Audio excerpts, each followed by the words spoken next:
Welcome to the world of science fiction stories, and don't forget to like, share and subscribe my channel. Enjoy the listening. Galactic Council's fatal mistake awakening Earth's war machine. Admiral Jup Park sat motionless as the holographic display faded. Her face betrayed no emotion, despite the horror she had just witnessed.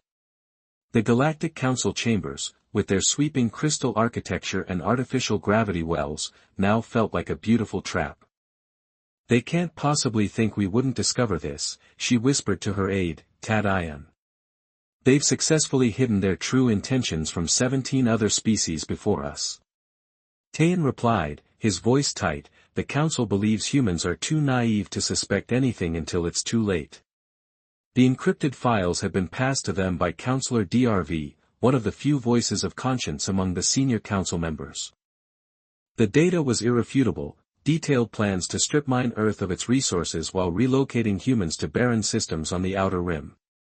The betrayal was absolute. "Just Communit pulsed, Admiral, Council ships have changed course, they're heading toward Earth at maximum speed." "Then we have less time than I thought." She rose from her seat, alert. "The Defense Ministry, tell them it's time to activate the Guardians." The walk back to their diplomatic shuttle felt like the longest journey of Jup's life. Every alien face they passed now seemed suspicious, every pleasant greeting possibly hid a deadly intent. She maintained her composed expression, a skill honed through years of military discipline and diplomatic service, while Tayan matched her pace, his hands clasped behind his back to hide their trembling. Once inside the shuttle, Shu activated the security protocols. A blue light washed over the interior as scanning systems checked for listening devices. Only when the all-clear signal flashed did she allow herself to slump into her seat. "How long have they been planning this?" she asked, though she already knew the answer from the files. 3 Earth years, Tayan replied, pulling up additional data on his tablet. "Since our second formal meeting with the Council, they've been assessing our resources, our defenses, and our trust levels. They found us optimal." Optimal, the word made her sick. Earth had been so proud to join the galactic community. Humans had celebrated first contact as the beginning of a new era of peace and advancement, but instead, they were just the next target in a long line of betrayals. The shuttle lifted off, clearing Galactic Council airspace with standard departure protocols. Jup stared at the massive council station through the viewport, its gleaming spires and docking rings representing the pinnacle of cooperative achievement among starfaring races, or so they had believed. "Prepare a full data package," she ordered. "I want everything ready to present the moment we reach Earth and contact our agents embedded with the other council races. Find out who knew about this and who might still be potential allies." Tayan nodded, his fingers already flying across his workstation. "The Arvin might stand with us, they've always seemed uncomfortable with council policies and the Terites." Ju added, "Their representative warned me months ago to be cautious. I thought she was just being paranoid." The shuttle jumped to faster-than-light travel. The stars stretched into lines outside the viewport. Normally, Jup found the sight peaceful. Today, it only reminded her how far they were from home and how quickly danger was approaching.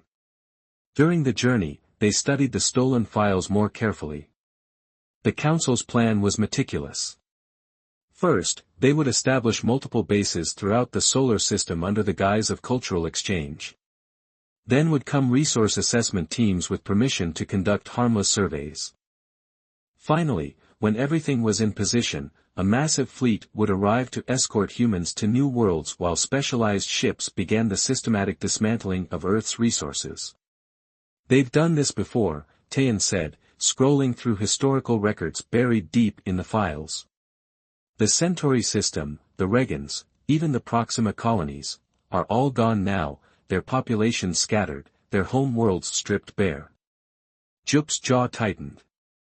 No one stopped them, no one could. By the time any species realized what was happening, the Council had already disabled their defenses and positioned overwhelming forces. The few who resisted were made examples of the rest. The shuttle dropped out of FTL at the edge of the solar system. Zhu immediately noticed increased traffic near the outer planets. Council ships that shouldn't be there, according to official schedules, they're moving faster than their own timeline indicates, she said. Contact Earth immediately. Security Protocol Omega. Taeyan's eyes widened. Omega? But that would mean that we're at war. Zhu finished grimly. Yes. The response from Earth came quickly. Defense Minister Eugen's face appeared on the main screen, his expression grave. Admiral Park, your warning arrived just in time. We've detected unusual movement from the Council Cultural Center on Mars. Their ships are powering weapon systems while claiming it's a routine exercise. It's not an exercise. Did you receive the files I transmitted? She asked. We did. The President has already ordered full military mobilization. The Guardian fleet is being activated. Juk felt a small measure of relief. The Guardian fleet, Earth's secret, covert defense force built in violation of Council restrictions, had been her project for the past 5 years. Hidden in underground bases on the Moon and deployed in the shadows of the other planets, these ships represented humanity's insurance policy against exactly this scenario. We'll need everything we have, she said. Minister, the Council forces are substantial. Eugen nodded. Come home quickly, Admiral. We need you to lead our response. As the shuttle accelerated toward Earth, they passed a Council diplomatic vessel moving in the opposite direction. The ships exchanged standard identification signals, each pretending nothing was wrong. The dance of polite deception continued even as both sides prepared for war. They still think we don't know, Taeyan observed. That's our only advantage, Zhu replied. They expect compliance until the last moment. They've never faced a species that was prepared for their betrayal. When they finally reached Earth orbit, Zhu could see the subtle signs of preparation below. Military installations glowed with activity, though civilian areas maintained normal patterns to avoid arousing suspicion. In the distance, near the Moon, sensor cloak ships were already moving into defensive positions as they descended toward the Defense Ministry headquarters. Council forces have established a blockade at the Mars transit point, she received an update. They claim a security concern required temporary travel restrictions. It begins, she said softly. Tun looked at her, fear and determination mingling in his eyes. Will we survive this? Juma thought of the Guardian fleet waiting in the darkness, of the contingency plans laid over years of quiet preparation, and of humanity's long history of facing impossible odds. They think we're just another easy conquest, she said. They're about to learn how wrong they are. Commander Donggan Lee stood on the bridge of the HSS Thunderbolt, hidden in the shadow of Saturn's rings, alongside 30 other warships, the secret Guardian fleet humanity had built. While smiling at their new galactic neighbors, he ordered a status report, watching as his crew monitored the approaching Council arm. Lieutenant Mi responded without looking up from her station, Council vessels are maintaining approach vectors. They still believe we have only orbital defense platforms. Thunderbolt systems are at full combat readiness. Donggan nodded. Earth had appeared to comply with Council disarmament directives while secretly developing quantum-based weapons technology that could penetrate any known shield system. The Guardian fleet represents years of covert research and construction. All ships, prepare for synchronized emergence, he ordered. Execute Operation Reckoning on my mark. The fleet powered up, emerging from Saturn's shadow just as the Council ships entered the optimal engagement zone. Surprise would be their greatest weapon. Dawn, Juan's hands gripped the command rail as the Thunderbolt's engines hummed to life, the vibration traveling through the deck plates and into his bones. For 5 years, he had trained his crew for this moment, 5 years of secret drills, of midnight launches and returns, of testing weapons that officially did not exist. On the main view screen, Saturn's rings provided the perfect hiding place. Ice and rock fragments masked their energy signatures. The Council knew about the rings, of course, but they didn't know how humanity had adapted the natural formation into a military asset. Enemy formation analysis complete, announced Tactical Officer Cho from his station.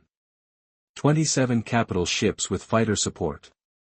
Their primary weapons are charging, but their shields are at minimal power, they aren't expecting resistance. Dongan allowed himself a small grim smile. That will be their last mistake. The bridge crew worked in focused silence. They all understood what was at stake. Earth's survival depended on this first strike being overwhelming. If the Council forces managed to regroup and call for reinforcements, the war would be much longer and bloodier. "ISCOM unit," chimed softly. Admiral Park's voice came through clear despite the distance. "Guardian Fleet, you are cleared to engage. Protect our home." Dongan straightened. "Acknowledged, Admiral. We won't fail." He turned to his communications officer. "Signal the fleet, we move in 30 seconds." Throughout the 30 vessels, commanders gave final orders. Weapon systems powered to full, shield generators hummed on the Thunderbolt. Dongan watched the countdown on his personal display and thought of his family back on Earth, likely huddled in a shelter by now as the planet prepared for possible bombardment. "Mark," he said as the counter reached 0. As one, the Guardian fleet disengaged their stealth systems and emerged from Saturn's shadow, their flares of blue and white blazing against the darkness of space. The warships accelerated toward the unsuspecting Council armada. For a full 10 seconds, there was no reaction from the enemy. Their sensors, calibrated to detect known human technology, struggled to process what they were seeing. By the time alarms began to sound on Council bridges, the Guardian fleet had already closed half the distance to firing range. "Weapon locks confirmed." Juno reported, his voice steady despite the tension. "Quantum torpedoes armed and ready, fire." "First volley," Dongan ordered. "Target their command and communication systems." Brilliant streaks of blue energy burst from the Thunderbolt's forward launchers, followed by similar flashes from the rest of the fleet. The quantum torpedoes, developed in secret labs beneath Earth's oceans, carried a revolutionary payload unlike conventional weapons. They struck at matter itself, targeting the very fabric of space around their targets and creating brief but devastating distortions that no known shielding could stop. On the Council flagship, Admiral CX watched in disbelief as the first torpedoes passed through his vessel's shields as if they weren't there. "Impossible," he roared as systems began to fail around him. "How did they?" His words were cut short as his ship's main power grid collapsed under the quantum assault. Back on the Thunderbolt, Me reported, "Direct hits across the enemy fleet, their command ship is disabled. We're detecting power fluctuations and shield failures on multiple vessels." Dongan nodded. "Second wave, launch when ready. Target their weapon systems." The Guardian fleet moved with practiced precision, spreading out to envelop the disorganized Council forces. For most of Dongan's crew, this was their first real combat experience. But years of intensive simulation training had prepared them well. Each officer executed their role with calm, efficient precision. Enemy vessels attempted to regroup, Jono reported, "They're trying to form a defensive perimeter." "Not today," one replied. "Execute pattern Sigma 3. The human fleet split into 3 attack groups approaching from different vectors, preventing the Council ships from establishing a unified defense. The Thunderbolt led the central thrust, driving straight toward what remained of the enemy command structure. On the Council support crew, Captain Lar frantically tried to coordinate a response. "What are these weapons? Nothing in our database matches these energy signatures," his weapons officer shouted over the alarms. "Their technology is beyond our intelligence reports. These can't be human ships." But every vessel in the Guardian fleet represented humanity's response to years of subjugation and condescension from the Galactic Council. While smiling and nodding at Council restrictions, Earth's best scientists had worked in secret, combining human ingenuity with carefully gathered alien technology fragments. The second wave of quantum torpedoes struck home. Council ships lost weapons, engines, and life support systems in rapid succession. Some captains, realizing the hopelessness of their position, powered down their remaining weapons in surrender. Others fought desperately, launching fighters and firing conventional weapons that the human vessels easily evaded. "We've broken their formation," Mi announced. 15 enemy vessels disabled, 5 attempting to retreat, 7 still combat-capable but scattered. Dongan kept his focus on the tactical display. "Maintain pressure on the combat-capable ships. Signal the retribution and cut off retreat vectors." As the battle continued, communication channels suddenly lit up with unexpected transmissions. Several Council ships were broadcasting on open frequencies, "We surrender. We were not informed of the Council's true intentions toward Earth. We seek asylum." Dongan hesitated, then made a decision that would later be recognized as one of the turning points of the war. "Verify those signals. Any ship that powers down completely will not be fired upon. Send medical and engineering teams to assist their wounded, once security teams have cleared them, within an hour." What had begun as a surprise attack had transformed into something more complex. The remnants of the Council fleet floated powerless among the Guardian vessels. Some crews were being taken into custody, while others, those from species known to have objected to Council policies, were being treated as potential allies. As the immediate threat subsided, Dongan allowed himself to breathe more easily. He looked around at his crew, seeing a mixture of relief, pride, and lingering tension on their faces. "Signal Earth," he ordered. "Inform Admiral Park that Saturn sector is secure and that the Guardian fleet stands ready for further orders." As the message was sent, he gazed at the view screen where Council ships now drifted alongside human vessels. Today, they had won their first battle, but Dongan knew this was just the beginning. The full might of the Galactic Council would soon respond to this defiance. He straightened his uniform and spoke to the entire bridge crew, "Well done, everyone. Remember this moment, today we prove that humanity will not be the 18th species to fall victim to the Council's treachery." In the silence that followed, they all understood what remained unspoken: the real war was just beginning. The Council commander's face contorted with shock as human warships materialized on their sensors. "Impossible, their technology can't." His words died as the first volley of quantum torpedoes tore through his vessel's shields as if they weren't there. On the Thunderbolt, Dongan watched dispassionately as the tactical display updated. "Target their command vessels, disable when possible, destroy when necessary." The Guardian fleet moved with practiced precision. The flagship Retribution, commanded by Captain Hyan, split the enemy formation with a devastating frontal assault. Council ships scrambled to regroup, but their tactics revealed they had never expected a fight.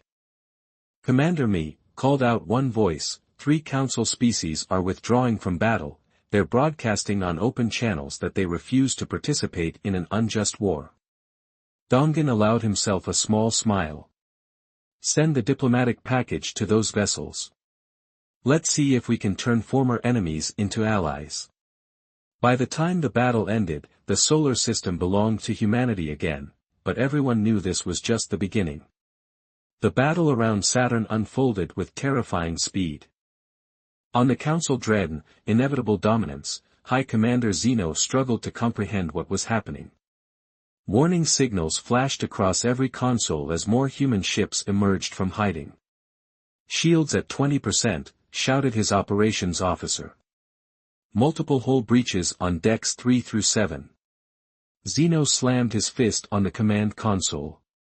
"Return fire, all batteries. Where are our fighter squadrons?" But the chaos of the surprise attack had disrupted their carefully planned formations. The human vessels moved with unexpected speed and coordination, striking critical systems with shocking accuracy. It was as if they knew exactly where to hit. Across the battlefield, Captain Hen stood tall on the bridge of the Retribution, a ship twice the size of the Thunderbolt. The Retribution was humanity's first true capital ship, built in sections inside hollowed-out asteroids and assembled in secret beyond Neptune. "Push through their center," she ordered calmly. "Don't let them re-establish their formation." The Retribution's main cannon charged, gathering energy until the air on the bridge hummed with power. When it fired, a lance of blinding light connected the human flagship to a Council cruiser. The enemy vessel's shields flared briefly before collapsing, and the ship itself seemed to fold inward at the point of impact. "Target neutralized," reported the weapons officer. Captain Hyen nodded. "Next target, communication channels." Suddenly, panicked Council transmissions filled the channels. Their carefully orchestrated invasion was falling apart. Some captains called for retreat, while others demanded reinforcements. A few voices urged their fellows to stand and fight, but the shock of facing unexpected resistance had shattered their confidence. Back on the Thunderbolt, Dongan received an update from his intelligence officer.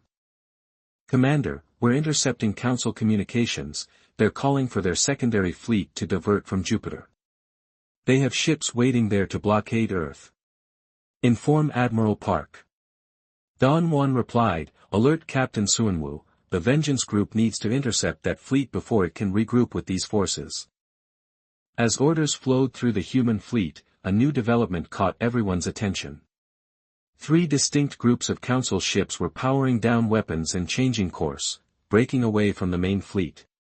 An incoming transmission, announced me, appeared on multiple channels. The main view screen divided into 3 sections, showing alien faces. On the left, the crystalline features of Aerate, whose captain glittered under their ship's emergency lighting. In the center, the 4 eyes of an Arvani commander blinking in sequence, a sign of sincerity in their culture. On the right, the scaled face of a Daxian fleet leader showing visible distress. The Arvan spoke first. "This is Commander Ether of the Arvan Defense Force. We were not informed of the Council's true intentions toward Earth. We will not participate in an extinction-level action against another sentient species." The Tellerate added, "The Council claimed this was a peacekeeping mission to stop human aggression. Now we see it was all lies. Many of us have had doubts about Council policies," said the Darien. "We request temporary asylum while we determine our next actions." Dongan exchanged glances with his first officer before responding, "Your request is acknowledged. Power down your weapons and shields completely, and maintain your current positions. We will transmit coordinates for a safe holding area." As the alien ships complied, Dongan gave a new order, "Send them the evidence package. Let them see exactly what their leadership was planning." As the battle continued around them, the diplomatic package, containing the damning files Admiral Park had brought from the Council chambers, was transmitted to the defecting ships. More explosions lit the darkness of space as human quantum weapons found their marks. Council fighters finally deployed, only to discover too late that Earth's fleet carried advanced point defense systems that tracked and destroyed them with ruthless efficiency. On the inevitable dominance, High Commander Zenith watched his tactical display with growing horror as more ships broke formation to surrender or retreat. "The humans knew we were coming," he whispered, the terrible realization dawning on him that this was a trap. His second-in-command, loyal to the end, asked, "Your orders, sir?" Zeno stared at the display for a long moment. His ship, once the pride of the Council fleet, was now operating on emergency power. Half his weapons were offline, 3 of his engines had failed, and the human vessels were closing in from all sides. "Open a channel to their command ship," he finally said. Minutes later on the Thunderbolt, Dongan faced the image of his counterpart. The alien commander looked defeated, his once proud posture now slumped. "I offer for conditional surrender," Zeno said without preamble. "Spare my crew, and I will order all remaining Council forces in this system to stand down." Don Juan's expression remained neutral. "Your surrender is accepted, Commander. Power down all systems except life support and prepare to be boarded." As the transmission ended, shards of static erupted around the Thunderbolt's bridge. Dongan allowed it for a moment before raising his hand for silence. "This battle is won, but the war is just beginning." He reminded them that the main Council fleet would respond once they learned what had happened here. The hours that followed were filled with careful work. Human security teams boarded surrendered Council vessels, medical units treated wounded from both sides, and intelligence officers collected data from enemy computers. Throughout the fleet, damage reports and casualty lists were compiled. By the time Admiral Park's shuttle arrived from Earth to survey the aftermath, the situation had stabilized. The remaining Council loyalists were contained, and the defecting aliens were providing valuable intelligence about Council strengths and weaknesses. In the Thunderbolts conference room, Dongan, Hyan, and the other human commanders gathered to brief the Admiral. 47 Council ships disabled or destroyed, 17 surrendered intact, and 11 defected to our side. Our losses stand at 3 ships destroyed and 5 with significant damage, Don reported. Admiral Park nodded gravely. Casualties, 212 confirmed dead, 400 injured, Hyan answered, her voice solemn. Each loss hurts, but it could have been much worse. Much, much worse indeed, agreed the Admiral. If they had reached Earth with their full force, she let the thought hang unfinished. A tactical officer entered with a data tablet and whispered something to Dongan, whose expression darkened. Admiral, we've just received word from our long-range sensors. The larger Council fleet has altered course and is heading toward our system, with an estimated arrival time of 3 days. Admiral Park absorbed the news silently before turning to face the window where the captured Council flagship drifted alongside human vessels. Then we have 3 days to prepare, she said at last. 3 days to integrate our new allies, repair our ships, and plan our next move. She turned back to face the assembled commanders. Today we have shown that humanity will not go quietly. Now we need to show that we can win this war. Outside the viewport, Earth shone like a blue jewel against the blackness of space. Still safe for now, the solar system belonged to humanity again, but the real test was still to come. The War Council assembled aboard the Retribution included both military leaders and representatives from 7 former Council races who had joined humanity's cause. Admiral Zhu pointed to the holographic display showing key Council facilities. These are their primary weapons facilities and command centers. If we strike simultaneously, we can cripple their ability to wage war. Dongan studied the tactical overlay. The Alpha Center station is heavily defended. That's where I'll take the Thunderbolt, and I'll leave the diplomatic mission to the Arcturus Collective, added Hyan, Earth's chief negotiator. They've been fence-sitting, but I believe they'll join us if they see we can actually win. The counteroffensive was launched 3 days later. Human ships, now integrated with Allied vessels, struck deep into what had been secure Council territory. The Council leadership, panicking at the unexpected resistance, began to fracture as accusations of incompetence flew. At Alpha Centauri, the Thunderbolt led a fierce battle that became the turning point of the war. When Council forces finally surrendered, thousands of enslaved beings from dozens of species were freed from mining operations. Why do they fear us so much? Mi asked as she surveyed the liberation. Because we adapt, Dongan answered simply. And nothing terrifies tyrants more than those who refuse to remain victims. The space around the Retribution hummed with activity as shuttles carried diplomats and military leaders between ships. In the main conference room, the air fell thick with tension and hope. Beings who had been enemies just days ago now sat side by side, united by their opposition to the Council's treachery. Admiral Zhu traced her finger along the glowing holographic map floating above the table.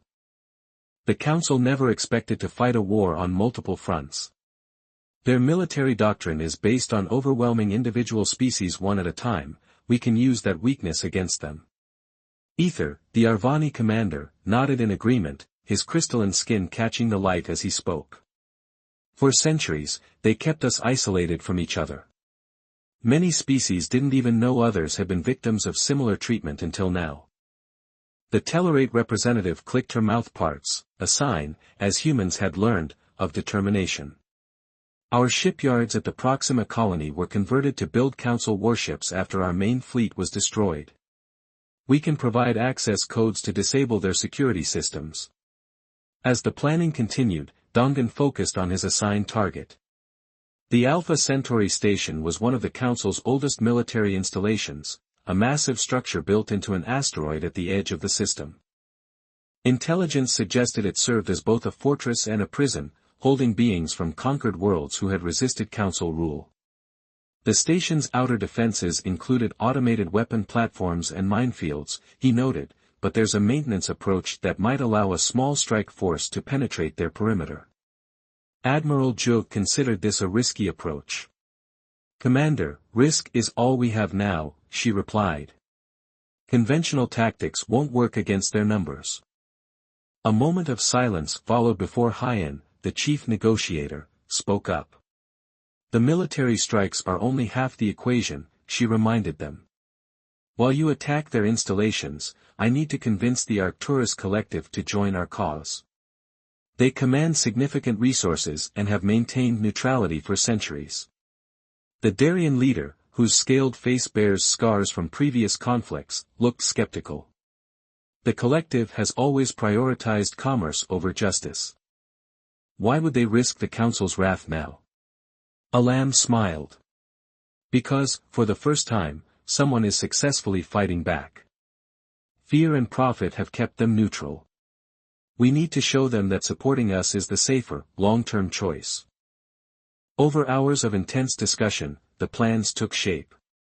Attack groups were formed, mixing human and allied ships to leverage their different technologies and tactical approaches.